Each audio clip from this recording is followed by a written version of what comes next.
buenas noches.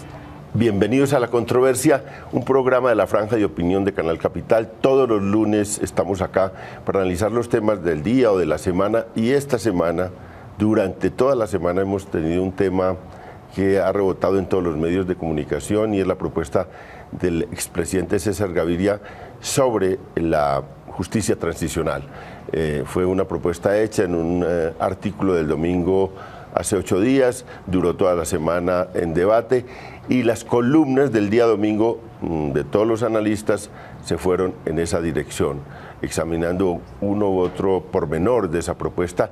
Y hoy la tenemos acá en La Controversia con invitados muy conocedores del tema, protagonistas del tema. El doctor Todd Howland, que es el director de la oficina del Alto Comisionado de los Derechos Unidos de las Naciones Unidas en Colombia. Bueno, mucho gusto y gracias por la invitación. Muchas gracias, Todd. Tenemos también a Camilo Sánchez, que es de la Fundación de Justicia, que examina estos temas. Es un grupo de mucha calidad en el análisis. Varios columnistas pertenecen a esta Fundación de Justicia, y Camilo ya hace seguimiento a este tema. Muchas gracias, Camilo. Buenas noches, León. Muchas gracias por la invitación. Guillermo Rivera, que fue parlamentario por el Putumayo y ahora está en cabeza de la Oficina de Derechos Humanos de la Presidencia de la República, es consejero de Derechos Humanos, trabaja con una persona encargada del posconflicto, que es el ministro Naranjo, y pues viene a acompañarnos hoy para traer el punto de vista del gobierno. Muchas gracias, Guillermo, por estar acá con nosotros. Buenas noches, León, y muy complacido de estar aquí con los televidentes de Canal Capital y de La Controversia. Y el general Juan Salcedo Lora hoy estuvo en una reunión especial con César Gaviria en Acore sobre este tema especialmente, y bueno, representa un mundo de los oficiales retirados, pero también de la fuerza pública tan interesada en este tema. Muchas gracias. Con mucho gusto, don Valencia, encantado. Bueno, nos vamos para oír en palabras directas de César Gaviria en qué consiste su propuesta y recoger alguna opinión sobre esto, y luego venir al debate.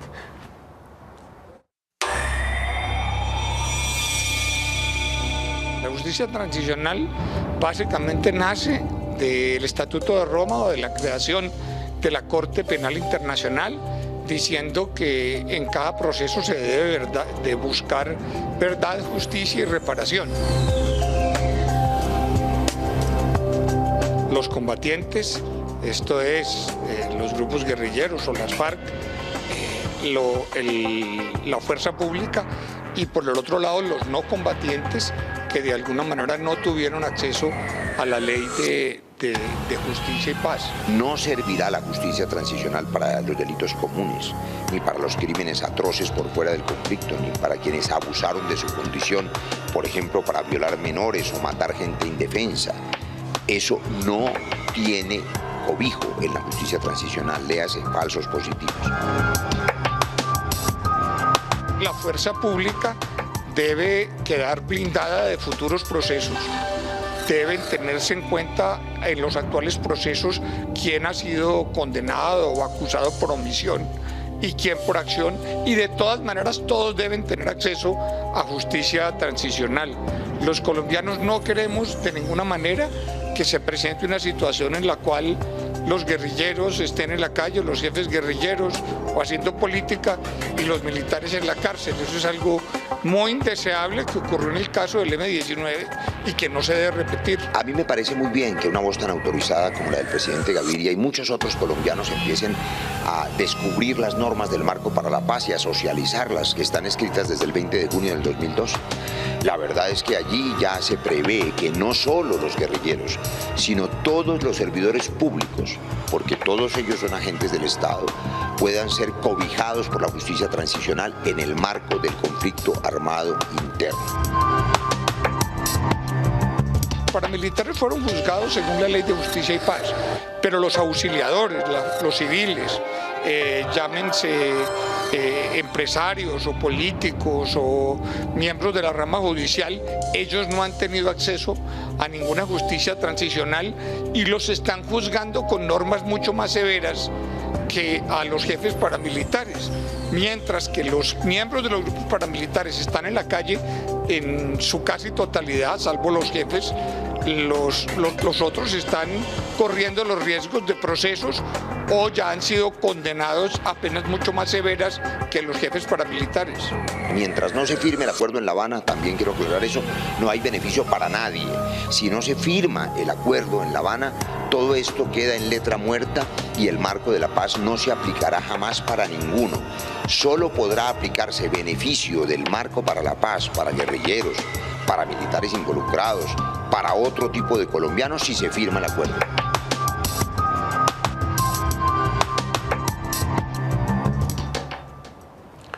Estamos en la controversia y hoy con el debate sobre justicia transicional puesto sobre la mesa por el expresidente Gaviria. Y empecemos por acá con el doctor Todd Howland. ¿Cómo se ve desde Naciones Unidas esta discusión en Colombia? ¿Cómo está la comunidad internacional ante este debate? Bueno, primeramente estamos muy atentos sobre este debate, porque hoy en día los estándares internacionales están desarrollando y ya están en desarrollo por, bastantes años. Yo creo un problema que existe en la zona de debate es que mucha gente habla de justicia transicional como un tipo de milagro, ¿no? Que justicia transicional puede resolver todos los problemas de sociedad. En realidad, justicia transicional tiene unos componentes ya desarrollados, ya aprobados en varios países, y tienen otros componentes para todavía desarrollar. Yo creo que hay una necesidad para intentar de aterrizar un poco más este debate, ¿no? Porque yo creo que justicia transicional puede tener una definición por una persona, puede tener otra definición por otra persona. Entonces yo creo que cuando estamos hablando de justicia transicional, es importante de comenzar de hablar sobre la misma cosa. Y todavía yo creo no está todos los colombianos hablando del mismo idioma cuando se habla de justicia transicional. Pero yo creo es muy importante que haya este debate, porque está dentro de un proceso de paz.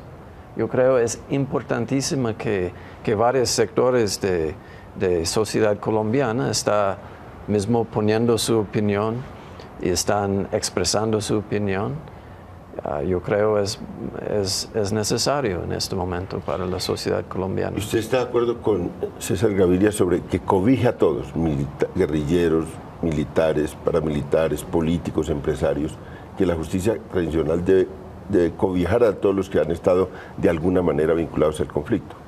Yo creo la idea de justicia transicional es para mejorar la sociedad, para llegar a unos objetivos concretos, ¿no? Para crear una sociedad donde hay no repetición de violaciones de derechos humanos, o de crear una sociedad que mismo entiende qué pasó en la zona de verdad, o una sociedad donde mismo hay una reparación para las víctimas. Entonces yo creo que es importante primeramente para definir dónde Colombia quiere ir, cuáles son los objetivos, y después se puede decir, bueno, no hay una limitación en la zona de quién puede estar dentro de estos paquetes de mecanismos en la zona de sociedad colombiana.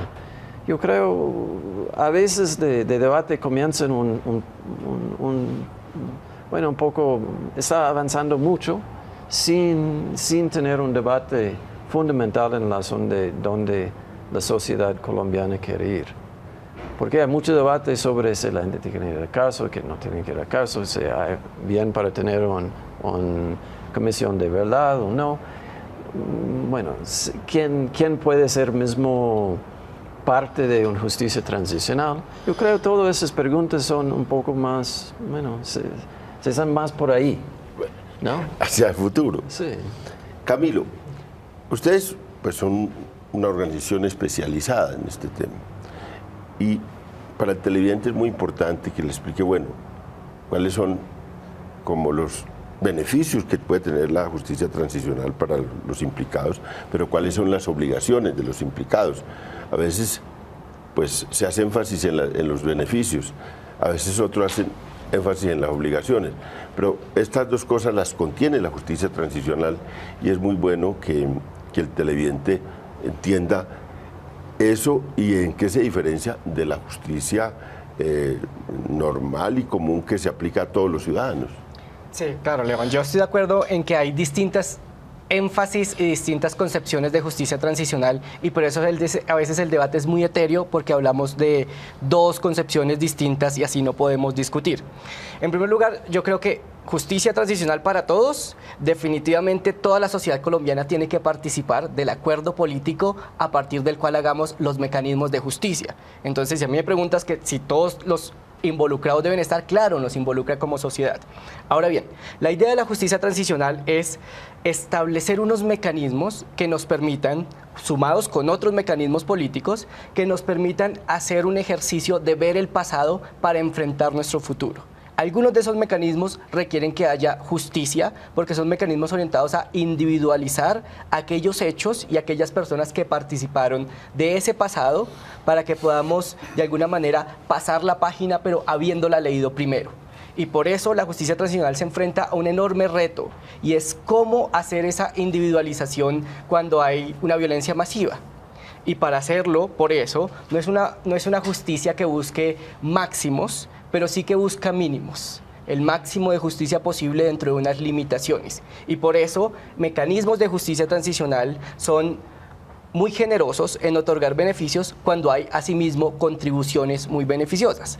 Por eso yo creo que el debate está mal planteado cuando uno habla de es un ejercicio del principio de igualdad cuando personas que han cometido lo mismo tienen el mismo castigo. Yo creo que esa es una visión errada, porque uno debería preguntarse es cuál ha sido la contribución de esas personas a ese futuro de esa sociedad. Si la contribución es similar, yo diría ahí se justifica el principio de igualdad y tener beneficios parecidos. O sea, pero si la contribución no es la misma, no creo que debería ser el mismo beneficio. La contribución es en verdad. Si usted va allá, si usted lo individualiza. Y en reparación. Y en reparación, usted lo individualiza, usted va y dice, bueno, yo cometí estos crímenes en medio del conflicto, me ayudaron a cometer o me dieron las órdenes determinadas personas y al mismo tiempo pues yo estoy dispuesto a ayudar en el proceso de reparación. Eso consiste la persona que acude allá. Por esa contribución recibe unos beneficios que es pues limitación de la pena o rebaja de las penas o incluso hasta ir a penas alternativas distintas a cárcel. Entiendo que ese es el mecanismo para que lo entienda la gente. El gobierno no fue, se dice, alguna gente dice, no, fue que al César Gaviria lo puso Santos a decir esto, pero es un poco grosero con César Gaviria, que es un expresidente con mucho carácter, que se vincula a Santos a que lo mandó a hacer este planteamiento. Pero en todo caso sí hubo un pronunciamiento después de Santos, después del pronunciamiento de César Gaviria, un poco favorable al tema. ¿Cómo se debate esto en el gobierno, Guillermo? Pues León, a mí me parece que es importante poner las cosas en su contexto porque el gobierno viene desde hace años trabajando estas ideas. Lo primero que hizo el gobierno fue impulsar la ley de víctimas y restitución de tierras, que es un mecanismo de justicia transicional. Después el gobierno impulsó lo que se conoce como el Acto Legislativo para la Paz, que define unos principios constitucionales sobre la justicia transicional. Y a mí me parece que lo que el presidente Gaviria hizo fue, ya en concreto, en blanco y negro, desarrollar los principios que están establecidos en el Acto Legislativo para la Paz. A mí me sorprende un poco que la gente sienta que todo lo que ha dicho el expresidente Gaviria es novedad. Y si usted lee el articulado del Acto Legislativo para la Paz, va a encontrar que se está hablando de la justicia transicional para los actores del conflicto en plural. Nunca se pensó cuando se discutió el Acto Legislativo para la Paz que esos principios solamente podrían desarrollarse para la guerrilla de las FARC. Claro, como ya hubo una oficialización de las conversaciones con las FARC, se entendió que el acto legislativo, mucha gente entendió y los críticos del proceso de paz enfilaron su artillería de oposición y de críticas porque consideraron que lo que se estaba haciendo en el acto legislativo para la paz era una suerte de instrumentos para facilitar la reincorporación a la vida civil de las FARC, pero resulta que esos principios son para los actores del conflicto, ahí están consignados. Luego me parece que lo que el presidente César Gaviria ha planteado son ideas en blanco y negro, desarrollando eso que ya está establecido en la Constitución. Y yo diría que, claro, la definición y la aproximación conceptual que hace Camilo es compleja y, digamos, es proveniente de un académico. Digamos, yo no me siento un académico, pues vengo del Congreso, ahora estoy en el gobierno, pero yo, digamos, diría que la justicia transicional son unos mecanismos que lo que pretenden es garantizar que en la transición, en algunos casos de regímenes totalitarios a regímenes democráticos, en el caso colombiano, de un conflicto armado a la paz, pues los derechos de las víctimas queden garantizados, los derechos a la verdad, a la justicia y a la reparación. Luego, lo que el expresidente Gaviria ha planteado son mecanismos que lo que buscan es fundamentalmente garantizar esos derechos. Fíjese usted, la Ley de Justicia y Paz, que ya tiene 10 años de ser puesta en marcha, la Ley de Víctimas y Restitución de Tierras, que tiene 3 años largos de estar en vigencia, y a pesar de ese par de esfuerzos, todavía hace falta mucha verdad. Y una figura de estas, digamos, que involucre a todos los actores del conflicto, que le permita a todos los actores del conflicto acceso a mecanismos de justicia transicional, pues, y aquí sí comparto la tesis de Camilo, el asunto no es quiénes se van a beneficiar de los mecanismos de justicia transicional, sino qué va a facilitar en términos de verdad, de justicia y de reparación las figuras de justicia transicional que finalmente se puedan establecer. Muchos dicen, bueno, esto a los militares sí les va a gustar. Otros dicen esto a los políticos que terminaron involucrados les va a gustar. Pero recuerde usted, León, que muchas veces hemos debatido en espacios como este y en foros académicos que hay una verdad que todavía es muy, digamos, muy tímida, y es la verdad de la vinculación del empresariado con el paramilitarismo, por ponerle un ejemplo.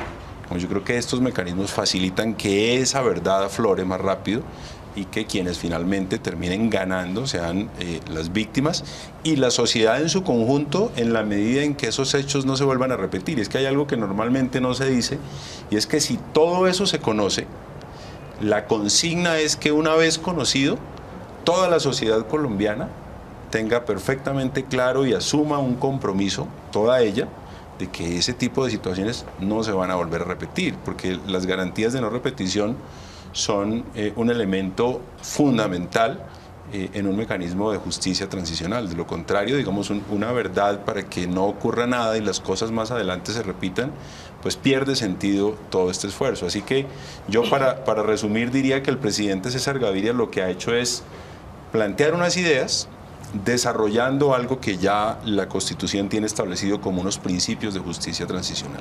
General Salcedo, ¿qué ambiente hay en las fuerzas militares? Usted que pues viene de ese mundo, conoce los debates que se dan. ¿Qué ambiente hay allá?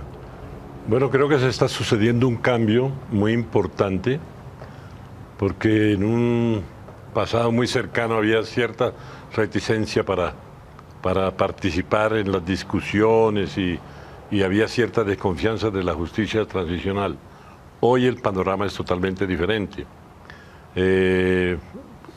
Tú lo dijiste hace unos minutos que en el día de hoy nos reunimos los representantes de las organizaciones de oficiales de Ejército, Armada, Fuerza Aérea y Policía con el presidente Gaviria para oír de él directamente y aclarar y preguntarle el alcance de cada uno de los puntos que él trató, de manera que hay mucho interés y se está hablando ya dentro de la reserva. Yo hablo por la reserva, como miembro que soy de la reserva activa del Ejército en este caso, de que hay mucho interés y especialmente hay mucha confianza por lo que pueda usarse y aprovecharse de la justicia transicional, porque definitivamente la justicia ordinaria ha sido aplastada brutalmente por el peso demasiado severo de la cantidad de víctimas, de la cantidad de personas responsables que puede resultar de un proceso tan largo como este. Solamente dentro de la justicia ordinaria tú tendrías que tomar todos los integrantes de todas las fuerzas opuestas o en rebeldía con el Estado, la fuerza militar participante, la comunidad, y eso sería un proceso de nunca acabar en la justicia ordinaria. De manera que es imperiosamente necesario entrar a trabajar y como lo dice el marco jurídico, pues el Congreso tendrá que crear los mecanismos, y en eso yo tengo mucha confianza, porque los colombianos somos muy buenos para generar iniciativas. Como lo dijo el doctor Howland, no hay un esquema preciso de la justicia transicional, pero aquí estoy seguro que aflorarán iniciativas para crear nuevos mecanismos que de pronto no han sido utilizados en otros países. Eso es factible. De manera que todo depende, como decía el doctor Rivera, de lo que suceda en La Habana. Si allá se llega a una decisión final y se aprueban, si hay un acuerdo, pues ya empezará el proceso de la justicia transicional, que necesariamente va a terminar en el referendo, para darle la legitimidad que el pueblo le va a dar a ese proceso y a todo el paquete completo que procede de La Habana. De manera que nosotros estamos convencidos de que la justicia transicional es el mecanismo apropiado para hacer la traslación del conflicto al posconflicto o a la paz que nosotros nos merecemos. Y muy claro lo dice el doctor Rivera, tenemos que aferrarnos a esos mecanismos, porque necesitamos urgentemente parar este conflicto y garantizar precisamente la no repetición de los hechos violentos. Vamos a una pausa y volvemos con este apasionante debate sobre la justicia transicional.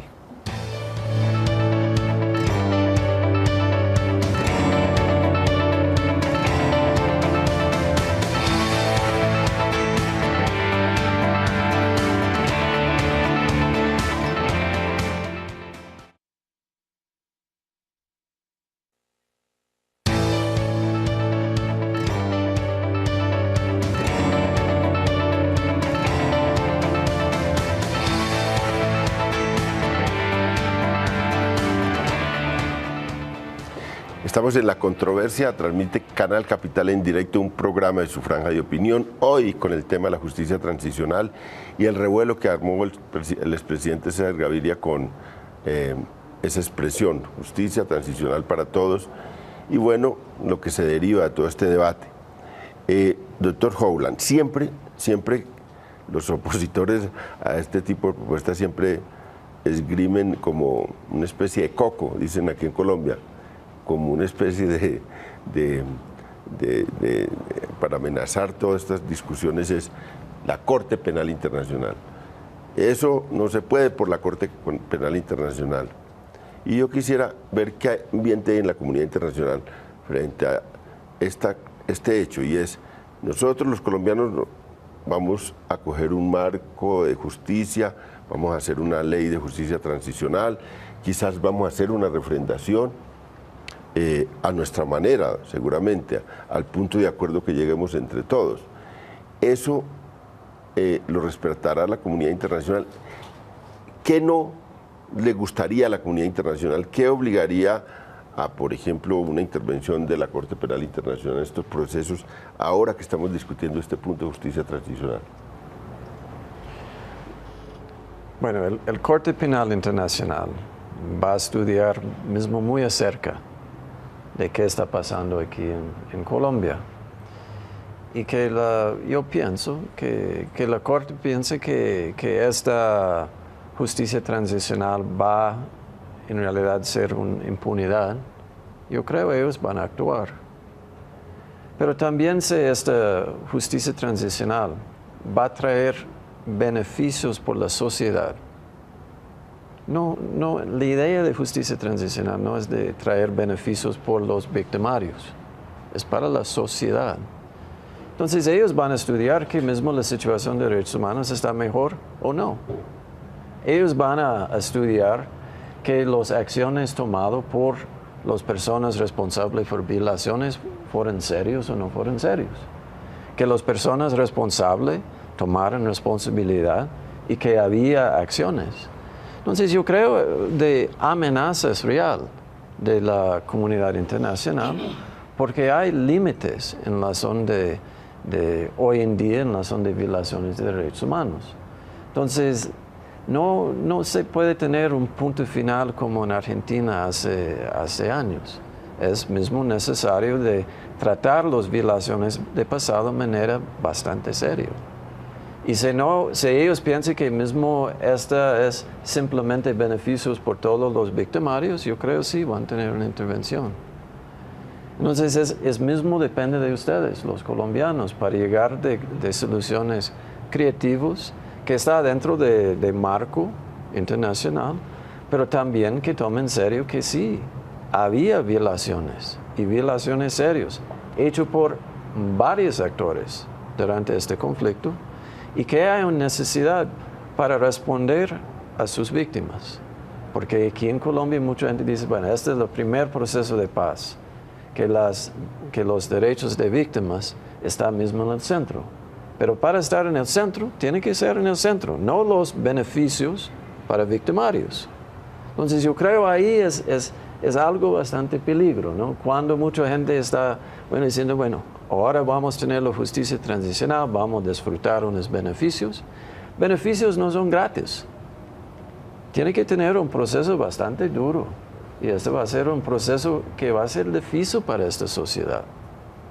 Y también las víctimas, ellos son la gente con derechos. Y que ellos piensen que sus derechos no fueron respetados en este proceso, ellos van a quejar a la Corte Penal, ellos van a la Comisión Interamericana, ellos van de propias Naciones Unidas. Entonces, ellos son los portadores de derecho. Entonces, es mismo en este proceso que la dinámica de poder no cambia en la zona de víctimas y victimarios. También yo creo que las transformaciones no son adecuadas y se van a tener una intervención. Un punto muy polémico que ya ha salido esta semana es el de los falsos positivos. Entonces dicen, todos sí, pero los falsos positivos no. También he oído la idea, la tesis, que la sostuvimos en una reunión, la sostuvo él en una reunión con militares, Héctor Riveros, que es un amigo personal, pero que es un analista, y estuvimos con los militares de la tercera división en el Cauca, precisamente hace 10 días, 2 días en un análisis. Después estuvimos también con los coroneles en ascenso a generales, y ese era un punto clave. ¿Ustedes cómo ven eso como fundación? ¿Han tocado el tema de los falsos positivos? ¿Eso se inscribiría dentro de la justicia transicional? Ahí deberíamos pensar en cuáles eran los móviles de los delitos que nosotros creemos que hacen parte del conflicto y entonces entrarían en este arreglo. Por ejemplo, si uno pensara que el enriquecimiento individual de una persona que usó el conflicto para enriquecerse, estamos de acuerdo en que eso haría parte de nuestro arreglo de justicia transicional. Porque algunos de las conductas que hoy en día se conocen como falsos positivos eran algo parecido. Era utilizar el hecho del conflicto, pero para obtener una ventaja personal. No tenía nada que ver con la disposición de cómo se hacía la guerra, de dónde se afectaba el enemigo, sino si eso me iba a proporcionar a mí como individuo una ganancia. Y entonces eso es lo que es más difícil, ese tipo de cosas, pensarlas como parte de delitos que realmente se cometieron en el conflicto. Entonces eso es lo que tiene que ser parte de la discusión de la sociedad colombiana. ¿En dónde vamos a trazar la línea de cuáles eran los delitos que uno podría decir sirvieron solamente a un interés común, solamente a un interés individual, o cuáles sí estaban relacionados con lo que sucedió en la guerra? Pero muy probablemente esos, entre más individual sea el beneficio, pues menos cabida tendría un delito dentro de nuestro proceso de transición. Uno de los casos, general Salcedo, que también pues ha sido muy polémico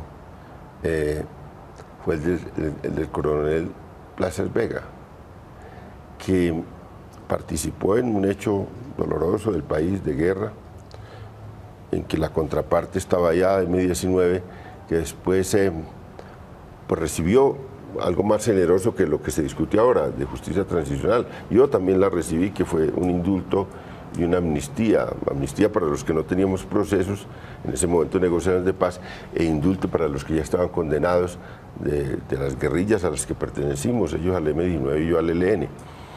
Y Plazas Vega queda por ese mismo hecho, por los que aconteció en eso, en una condena bastante dura. Hoy se piensa precisamente que ese hecho es el que no puede ocurrir, que los guerrilleros estén en la cárcel, los guerrilleros estén haciendo política y los militares en la cárcel. Pero este caso y otros casos que ya han sido juzgados o que entrarían en esa justicia transicional, hay la disposición para entrar en esa justicia transicional de personas afectadas como Plazas, que se ha alegado desde la inocencia y no desde la aceptación de que estuvo en un hecho, que hubo cosas que fueron indebidas e ilegales, aún en una confrontación militar como la que ocurrió. ¿Usted cree que había la disposición, por ejemplo, de Plazas Vega o otros estén condenados en este momento para decir, bueno, yo me meto en este camino de la justicia transicional que implica aceptación de esos de cargos y después comparecer allí para recibir beneficios jurídicos? Sí, es muy difícil. Cuando tú tocas casos puntuales, nos salimos de la justicia transicional porque eso es sumamente amplio. Ahora, la declaración de Alfonso Plazas hace unos meses dijo, yo no me acojo porque yo no me siento responsable de haber cometido ninguna violación a la ley. De manera que él se siente inocente. Y si dice, no, lo primero que tiene es que la verdad, y decir la verdad, él está diciendo su verdad, y su verdad es de inocencia. De manera que ese caso concreto, como te digo, no daría para analizar esto. Ahora bien, de los acuerdos de La Habana, que es donde se genera todo, es que estamos pendientes. Hay una cantidad de indefiniciones todavía que son necesarias para llegar al punto de cuando el Congreso tenga que crear los mecanismos de justicia transicional. En ese momento se sabrá todo.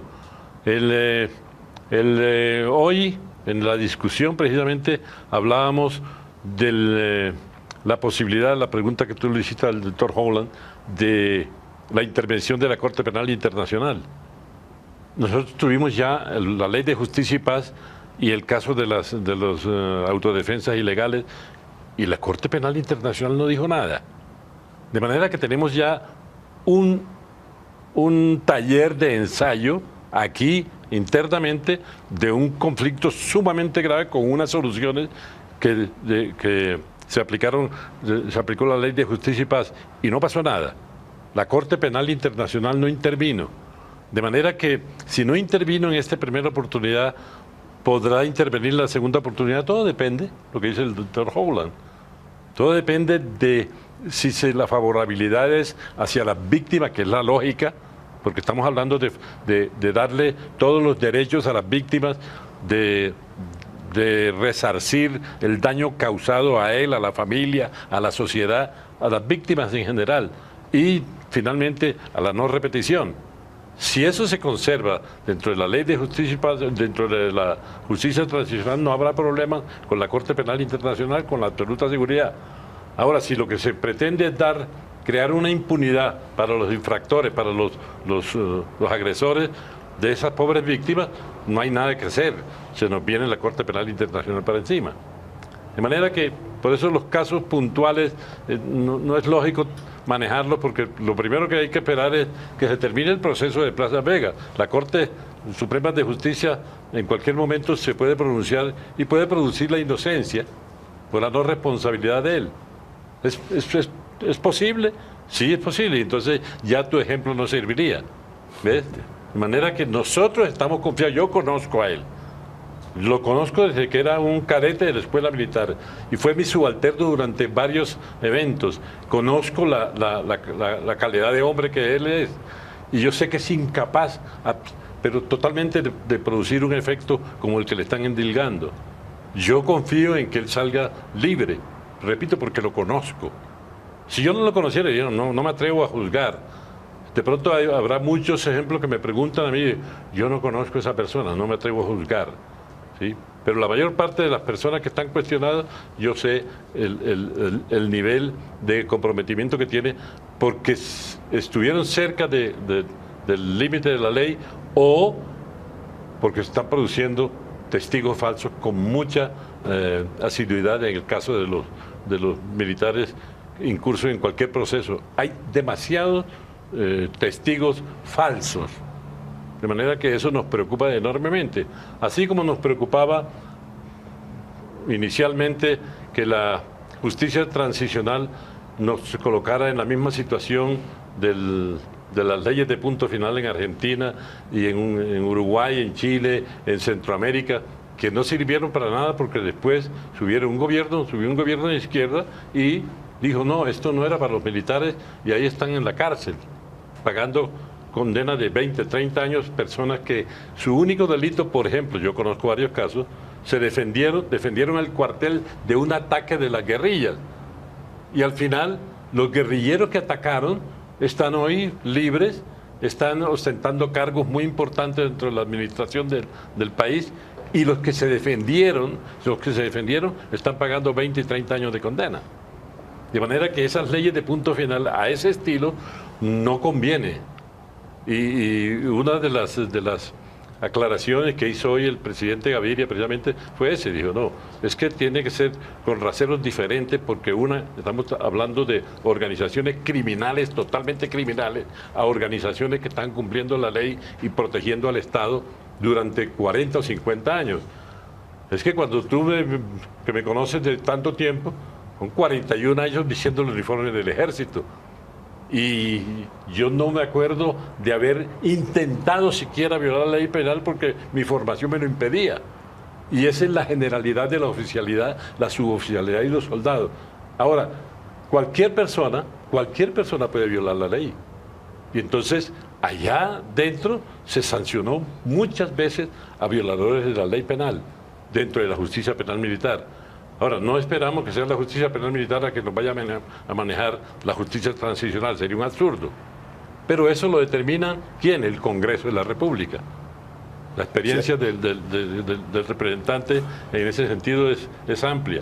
De manera que esperamos, primero, que haya los acuerdos necesarios, que ese acuerdo nos lleve al siguiente paso, que es la producción de unas leyes en el Congreso, la refrendación que hace la comunidad colombiana para legitimar todo el proceso y finalmente pasará a la Corte Constitucional que le dará el visto bueno a lo que se haga o echará atrás lo que crea que es inconveniente o no constitucional. De manera que hay una cantidad de pasos importantísimos que tienen que darse. Pero uno que me parece que es importantísimo es la refrendación del pueblo colombiano a lo que se está haciendo en Cuba, porque si no, pues tendríamos que volver otra vez a la guerra. Y ya tú sabes cómo fue la guerra y cómo es la guerra. De manera que nadie desea que eso vuelva a sucederse. Doctor Guillermo Rivera, o sea, está ahora como alto funcionario del gobierno, pero participó en la política. Y fue un gran representante a la Cámara y participó en las lides desde la provincia y desde las regiones apartadas. Yo hice la investigación académica sobre la parapolítica y claro, después actuó la justicia, en algunos casos severa, tiene ahí 61 condenados, parlamentarios condenados, ahí hubo otros 67 investigaciones que muchas están abiertas sobre parapolítica. En el caso del Parlamento, hacia abajo, se hizo menos. Pero fíjese, cuando hice investigación, pues había una parte del Congreso, parte del Ejecutivo, pero el fenómeno de la parapolítica que llevó a 12 gobernadores en las elecciones de 2003 a 251 alcaldes y a unos 4.000 concejales. Esas son mis cuentas. De manera que allá hay un campo todavía abierto. Y eso pues es de una investigación hecha por una fundación, por un equipo de investigación, pues que con muchas limitaciones. Pero hay un universo grande de los políticos involucrados con ilegales, algunos para enfrentar a la contraparte, la subversión, pero otros como un dispositivo para controlar el poder local, para enriquecerse. Oye, eso es lo que habla de 12.000 procesos abiertos en fiscalía, decía el fiscal, el presidente Santos mencionó 13.000. Entonces hay un gran mundo allá. Usted que es de ese mundo de la política, ¿cómo recibirán eso? ¿Los políticos concurrirán a todo este proceso de reconciliación, a contar las cosas y a obtener los beneficios de justicia transicional ahí? Usted que viene de ese mundo, ¿ve sensibilidades para hacer eso en ese mundo de los políticos? Pues no me atrevería a darle una opinión del hoy porque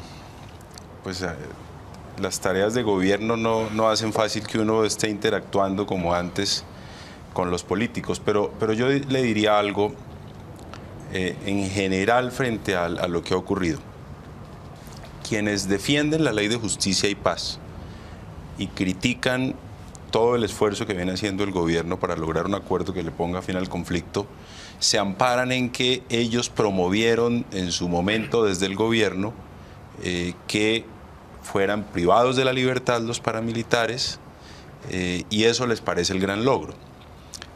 Y yo le doy la vuelta a ese argumento. Yo diría un poco en términos de lo que plantea Camilo. ¿Cuáles son los beneficios de sus víctimas? Hay apenas 20, creo, sentencias ejecutoriadas en Justicia y Paz. Es decir, por 20 condenados hay órdenes judiciales para reparar un número determinado de víctimas. En estos días, no sé si fue la Contraloría o alguna entidad llamó la atención sobre el monto de las condenas pecuniarias de los políticos que terminaron siendo responsables por nexos con el paramilitarismo versus lo que realmente habían pagado. Decía tal vez en estos días en alguna de las emisoras alguien que el único que ha aportado es no sé si el coronel Hugo Aguilar, que aportó ya $1 millón. Entregó $1 millón como parte de su obligación pecuniaria por los delitos con los que fue condenado. Por lo tanto, el establecimiento de unas penas privativas de la libertad, que fue lo que hizo la Ley de Justicia y Paz, lo que muy poquito ha garantizado son los derechos de las víctimas, porque claro, algunas verdades han aflorado, pero en términos de reparación, ya como verdad judicial, frente a 10 años de vigencia, los resultados son pequeños. Pues así ocurrió que tuvo que el gobierno impulsar una ley de víctimas que precipitara una reparación de carácter masivo, independientemente de si los victimarios habían sido identificados e independientemente de si habían sido condenados o no. Por lo tanto, me parece que lo que está evidenciando esta realidad es que no es el monto de la pena lo que necesariamente beneficia a las víctimas. Y desde la perspectiva de los beneficios de las víctimas y desde la perspectiva de las garantías de no repetición, pues es desde donde hay que evaluar las bondades de una propuesta. Yo pienso que poco a poco, con la Ley de Justicia y Paz primero, luego sus defectos, por supuesto, la Ley de Víctimas, con sus bondades y quizás con los errores que cometimos cuando la impulsamos, luego el acto legislativo, ahora viene la propuesta de César Gaviria. Creo que la sociedad colombiana va entendiendo cada vez más cuál es el significado de la justicia transicional. Y el significado es que se conozca la verdad, que exista voluntad de reparación y que luego de conocerse esa verdad dramática, esa verdad dolorosa, realmente exista un compromiso del conjunto de la sociedad de decirle un no más a eso. y que esta sociedad no se pueda quiso transitar. meter con los políticos usted. Está muy diplomático. Vamos a otra pausa.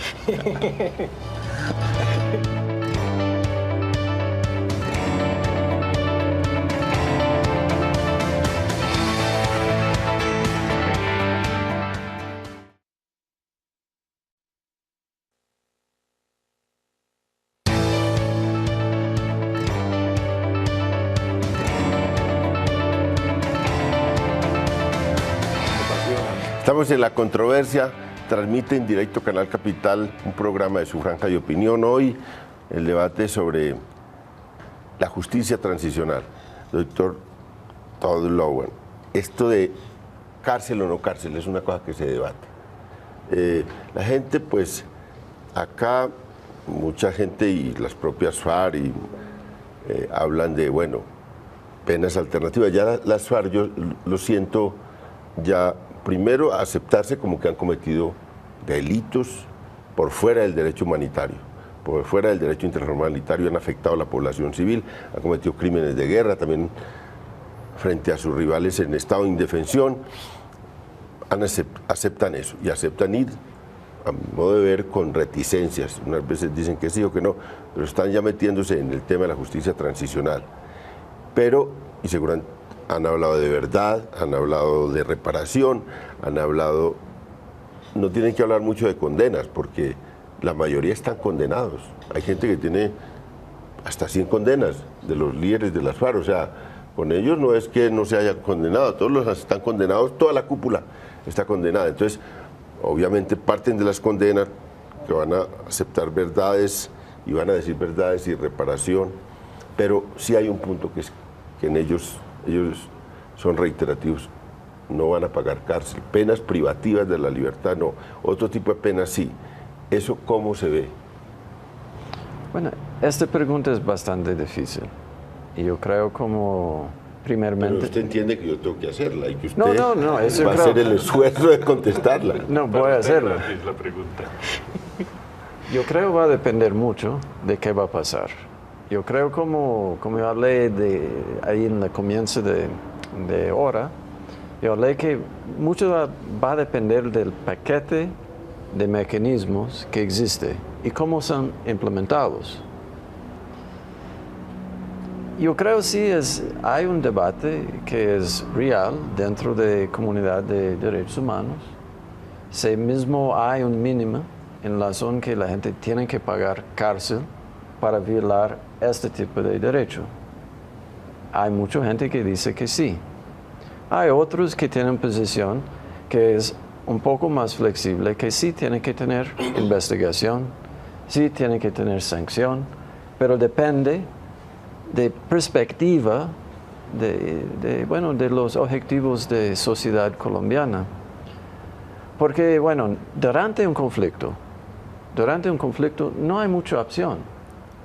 Tienen que mismo poner a la gente en cárcel para prevenir violaciones y también para sancionar. Después de un conflicto, en este momento es importante ver que hay varios tipos de responsabilidades. Hay responsabilidades penal, también hay responsabilidades organizacionales. Entonces, cuando estamos hablando de tienen que ir a la cárcel para violar X, podemos decir, hay mucha gente que cometieron crímenes contra la humanidad que no están en la cárcel hoy en día en Colombia. Es cierto. Pero yo creo que es lo más importante, es de decir, bueno, este debate es un debate serio. Yo puedo tener una opinión que dice, bueno, si ellos van a trabajar por 10 años para restaurar los derechos de sus víctimas y que sus víctimas piensen que mismo son, bueno, que ha habido un cambio real en sus vidas, bueno, tal vez. Pero también es bien difícil para decir, bueno, hoy en día hay una línea aquí que indica que no. Estas personas que cometieron estos crímenes tienen que ir a la cárcel por 8 años, 10 años, 4 años. Esto en realidad tiene que depender de los mecanismos y cómo van a ser implementados. Yo creo también hay una contradicción que es importante para todos para entender, que sí hay condenas actuales, pero en la razón de sistema de justicia, ¿qué va a pasar? ellos fueron, bueno, sentenciados en absencia. Entonces, ellos tienen la habilidad de decir, bueno, yo quiero mi día en la corte. Entonces, ¿cuánto tiempo va a durar este proceso antes que van a llegar a la sentencia? Entonces, también hay un plazo de tiempo muy difícil para Colombia, en la zona de cosas prácticas, ¿no? No simplemente que yo pueda decir, no, tiene que ir a la cárcel. Pero ¿cómo? Va a ser un tiempo. Se acabó el tiempo. Disculpen. Entonces, los esperamos el próximo lunes en otro programa de La Controversia, con otro tema candente. Les agradezco mucho la participación y como ven, este es un debate que continuará. Muy buenas noches.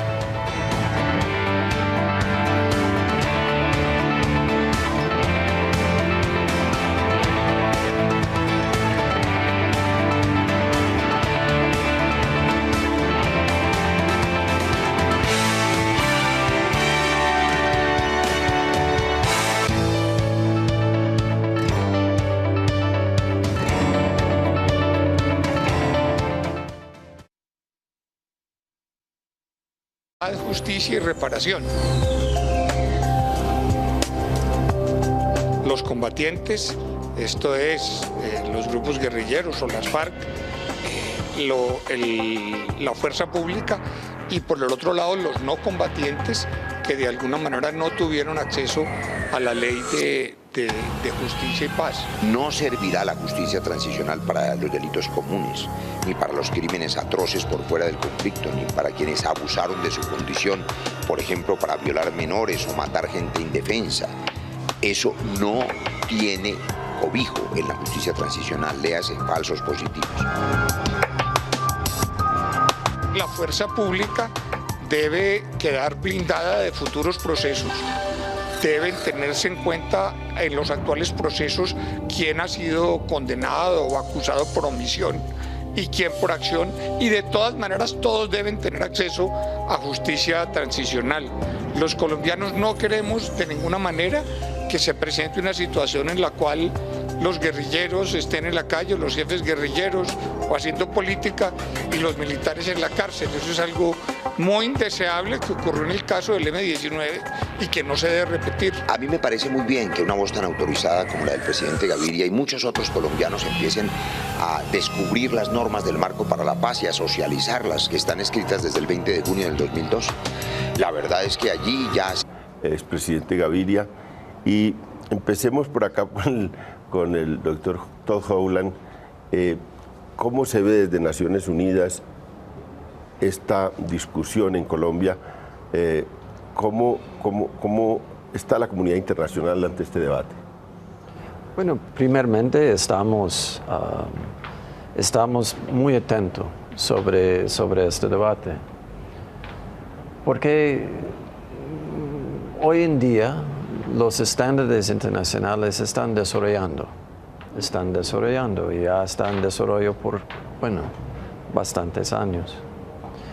Yo creo un problema que existe en la zona de debate es que mucha gente habla de justicia transicional como un tipo de milagro, ¿no? Que justicia transicional puede resolver todos los problemas de sociedad. En realidad, justicia transicional tiene unos componentes ya desarrollados, ya aprobados en varios países, y tienen otros componentes para todavía desarrollar. Yo creo que hay una necesidad para intentar de aterrizar un poco más este debate, ¿no? Porque yo creo que justicia transicional puede tener una definición por una persona, puede tener otra definición por otra persona. Entonces yo creo que cuando estamos hablando de justicia transicional, es importante de comenzar de hablar sobre la misma cosa. Y todo. De mucha calidad en el análisis, varios columnistas pertenecen a esta Fundación de Justicia y Camilo ya hace seguimiento a este tema. Muchas gracias, Camilo. Buenas noches, León. Muchas gracias por la invitación. Guillermo Rivera, que fue parlamentario por el Putumayo y ahora está en cabeza de la Oficina de Derechos Humanos de la Presidencia de la República, es consejero de Derechos Humanos, trabaja con una persona encargada del posconflicto que es el ministro Naranjo, y pues viene a acompañarnos hoy para traer el punto de vista del gobierno. Muchas gracias, Guillermo, por estar acá con nosotros. Buenas noches, León, y muy complacido de estar aquí con los televidentes de Canal Capital y de La Controversia. Y el general Juan Salcedo Lora hoy estuvo en una reunión especial con César Gaviria en Acore sobre este tema especialmente, y bueno, representa un mundo de los oficiales retirados, pero también de la fuerza pública tan interesada en este tema. Muchas gracias. Con mucho gusto, don Valencia, encantado. Bueno, nos vamos para oír en palabras directas de César Gaviria en qué consiste su propuesta y recoger alguna opinión sobre esto y luego venir al debate.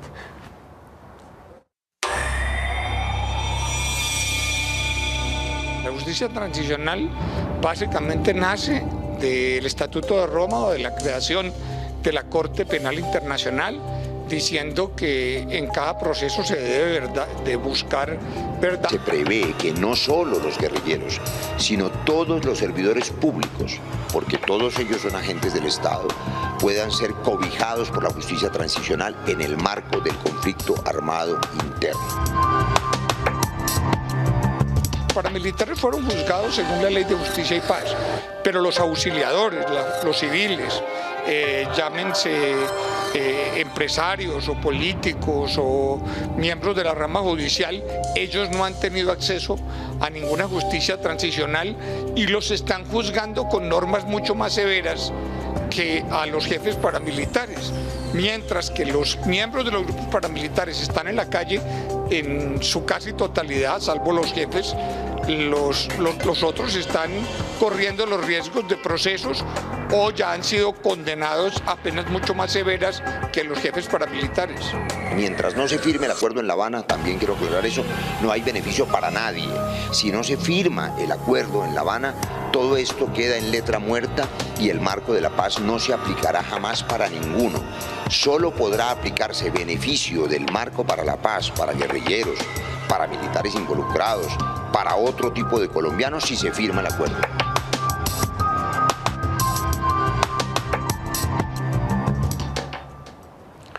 Estamos en la controversia y hoy con el debate sobre justicia transicional puesto sobre la mesa por el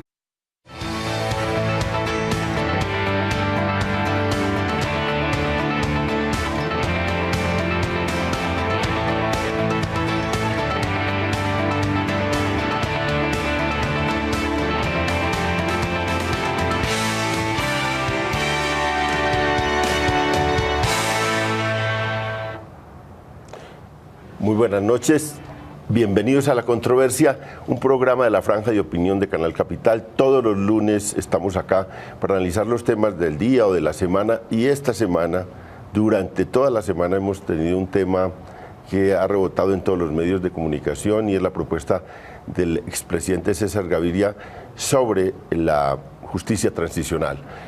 Fue una propuesta hecha en un artículo del domingo hace 8 días, duró toda la semana en debate y las columnas del día domingo de todos los analistas se fueron en esa dirección, examinando uno u otro pormenor de esa propuesta, y hoy la tenemos acá en La Controversia con invitados muy conocedores del tema, protagonistas del tema. El doctor Todd Howland, que es el director de la oficina del Alto Comisionado de los Derechos Unidos de las Naciones Unidas en Colombia. Bueno, mucho gusto y gracias por la invitación. Muchas gracias, Todd. Tenemos también a Camilo Sánchez, que es de la Fundación de Justicia, que examina estos temas. Es un grupo